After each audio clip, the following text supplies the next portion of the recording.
بسم اللہ الرحمن الرحیم۔ السلام علیکم۔ ابرار رشید آپ کی خدمت میں حاضر ہے۔ پاکستان اور بھارت کے درمیان جنگ بندی 10 مئی کو ہوئی اور اس کے بعد سے اب تک بھارت کے حصے میں جو ہزیمت، رسوائی، ڈپلومیٹک تنہائی، فوجی شکست، فوجی محاذ پر شکست، اندرونی طور پر نریندر مودی کا جو بیانیہ ہے وہ دن بدن کمزور تو ہوا، لیکن بھارت کی جو ملٹری اسٹیبلشمنٹ ہے اس کی جانب سے نریندر مودی حکومت کو ذمہ دار ٹھہرانے کا سلسلہ بند نہیں ہو رہا۔ سب سے پہلے تو اگر آپ کو یاد ہو تو وہ ایک چوہان صاحب ہیں جو ان کے چیف آف ڈیفنس سٹاف ہیں یا جو بھی ہیں، ان کے فوج کے سربراہ، جس طرح ہمارے ہاں جنرل فوجی یعنی جو ان کی جو آرمڈ فورسز ہیں ان کے سربراہ، انہوں نے ایک بیان دیا تھا کہ یہ میٹر نہیں کرتا کہ ہمارے کتنے طیارے گرے ہیں، میٹر یہ کرتا ہے کہ اس کی وجوہات کیا ہیں۔ تو اس طرح کے بے شمار بیانات سامنے آتے رہے۔ بھارتی دفاعی تجزیہ کار اس بات کو مانتے ہیں، وہ سمجھتے ہیں کہ مودی کا بیان یہاں پٹ چکا ہے، مودی الیکشن کے لیے یہ سب کچھ کر رہے تھے اور بھارتی پریسٹیج کو، بھارت کی کریڈیبلٹی کو، ڈپلومیٹک کریڈیبلٹی کو داؤ پر لگایا۔ لیکن آج کا ہمارا موضوع یہ ہے کہ تھوڑی دیر کے لیے سوچئے کہ نیوی کا ایک کیپٹن کسی ملک میں بھارت کا دفاعی اتاشی ہو، اور کیا وہ اپنی ملٹری لیڈرشپ، ملٹری براس یا ملٹری باسز کی مرضی کے بغیر کسی سیمینار میں کوئی پالیسی بیان دے سکتا ہے؟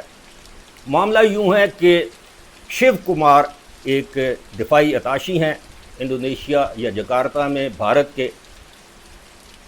انڈونیشیا جکارتہ یونیورسٹی میں ایک سیمینار تھا جو کہ کہا یہ جاتا ہے کہ انڈونیشیا میں بھارت کے سفارت خانے نے یہ سیمینار جو ہے وہ ارینج کروایا تھا۔ اس سیمینار کے موقع پر ان پر سوال ہوا، یعنی دفاعی اتاشی شیو کمار جو کہ نیوی میں کیپٹن ہے۔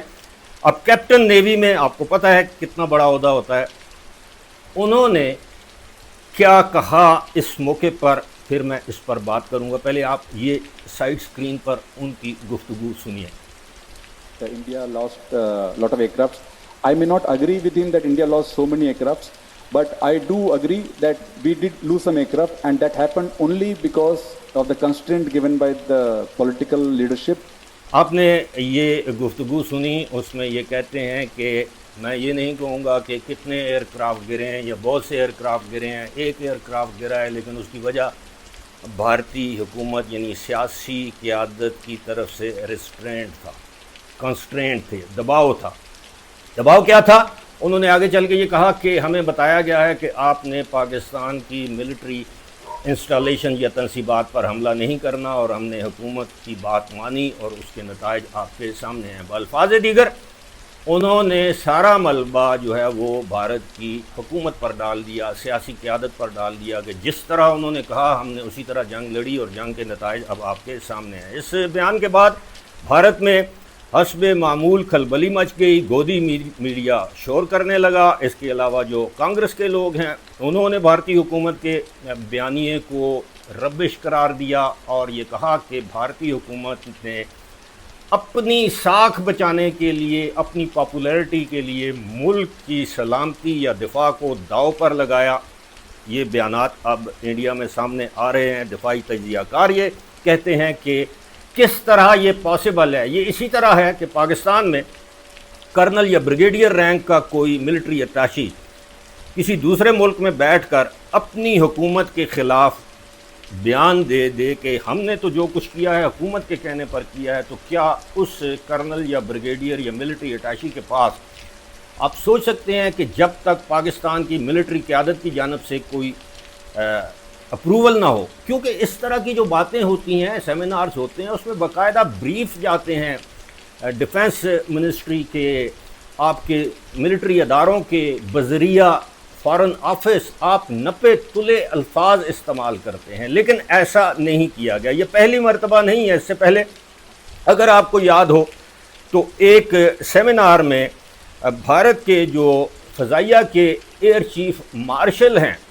انہوں نے بھی ایک بیان دیا تھا کہ ہم کیا کریں کہ ہماری ایئر فورس ویل اکوپڈ نہیں ہے، ہم نے جو طیاروں کا آرڈر دیا ہے، جو ہمارا ساز و سامان ہے، ہمیں وقت پر نہیں ملتا، ہمارے پاس فنڈنگ کی کمی ہے، اور اس دوران ان کو ایک چٹ دی گئی کہ یور کافی از ریڈی سر، اس کا مطلب یہ ہوتا ہے کہ حضور بس آپ نے جو کہنا تھا کہہ دیا ہے۔ لیکن دوسری جانب اب آپ دیکھیے کہ بھارت میں ان کے جو ریسرچ اینڈ انالیسس ونگ ہے، را جسے کہتے ہیں، اس کے چیف کو بھی تبدیل کر دیا گیا، این اس وقت جب بھارت اور پاکستان کے درمیان جو ٹینشنز ہیں وہ ابھی ختم نہیں ہوئی۔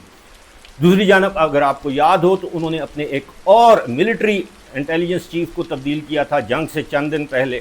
اس کے علاوہ انہوں نے ناردرن کمانڈ کے کور کمانڈر کو تبدیل کیا تھا۔ تو بھارت میں اب ملٹری کے اندر یہ سوچ پائی جاتی ہے کہ نریندر مودی واقعی اپنے سیاسی مفادات کے لیے ملک کی سلامتی اور دفاع کو داؤ پر لگا رہے ہیں، اور جس کے نتیجے میں کیا ہوا ہے کہ بھارت ایک جنگ میں پاکستان سے شکست کھا چکا ہے۔ طیاروں کے گرنے کو وہ مان رہے ہیں، لیکن یہ نہیں مانتے کہ ان طیاروں کی تعداد کتنی ہے، یا یہ نہیں بتا رہے، وہ بھی وقت آنے پر پتہ چل جائے گا۔ اس کے ساتھ ساتھ بھارت کی جو انٹرنیشنل لیول پہ جو ہزیمت ہوئی ہے، جو ڈپلومیٹکلی آئسولیشن کا شکار ہوا ہے، چاہے وہ G7 ہو، چاہے وہ SCO ہو، کوئی بھی جو عالمی فورم ہو، اس میں اب بھارت کے بیانیے کو نہ صرف پذیرائی نہیں حاصل ہو رہی بلکہ بھارت کا بیانیہ بری طرح پٹ چکا ہے۔ فی الحال اسی کے ساتھ مجھے دیجیے اجازت، خدا حافظ۔